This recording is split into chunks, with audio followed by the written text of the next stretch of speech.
protagonista del grande schermo.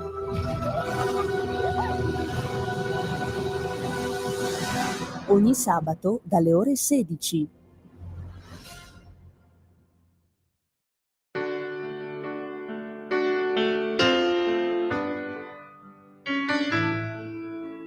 Va ora in onda Liberamente, variazioni e scorribande con Giovanni Sallusti. Eccomi qua. Sono venuto a vedere lo strano effetto che fa.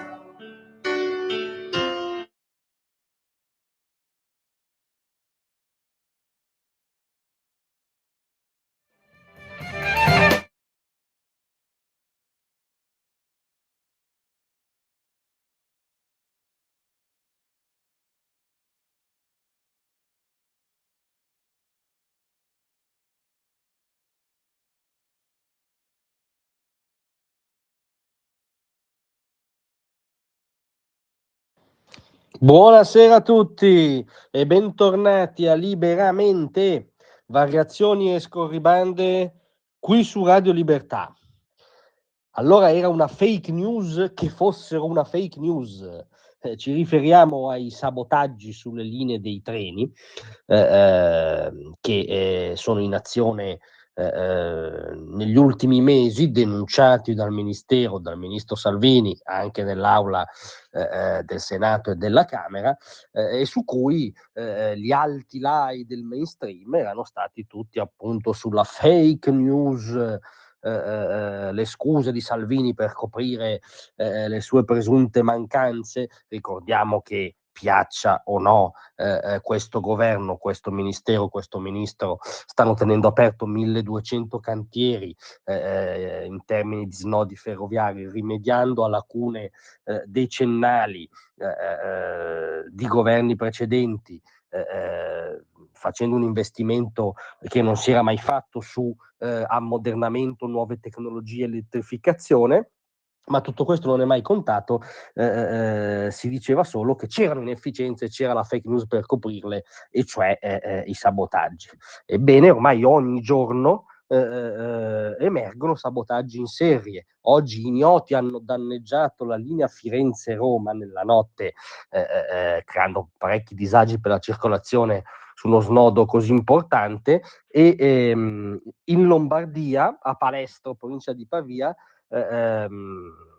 sono state trovate delle grosse bobine sui binari, treni bloccati per ore, e anche qui si sospetta ovviamente un atto vandalico. È difficile che queste maxi bobine si siano autocollocate su quei binari, ma sono solo i due esempi notevoli, perché uno è lo snodo Firenze-Roma, l'altra riguarda diciamo tutto il pendolariato di una parte di Lombardia. Sono solo i due esempi odierni.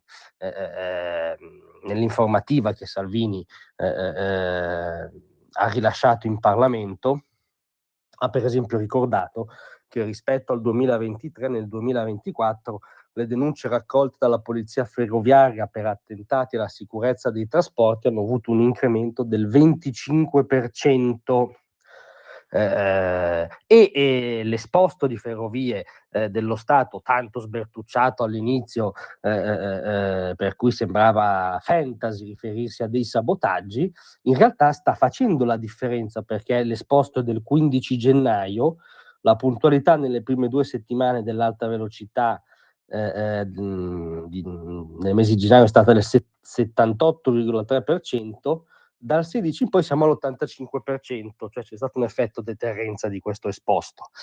Salvini ha poi citato episodi in serie: l'11 gennaio a Milano, disalimentazione della linea elettrica; il 13 gennaio lungo la linea Roma-Napoli, guasto al deviatoio, 15 gennaio disalimentazione del deposito nel nodo di Roma. Ora non voglio tediarvi, ma ogni giorno di gennaio c'è stato un esempio di sospetto o conclamato sabotaggio. Quindi era una fake news che i sabotaggi fossero una fake news, era una fake news che fosse un'iniziativa scomposta quella dell'esposto, tant'è che da quando c'è i sabotaggi sono ridotti.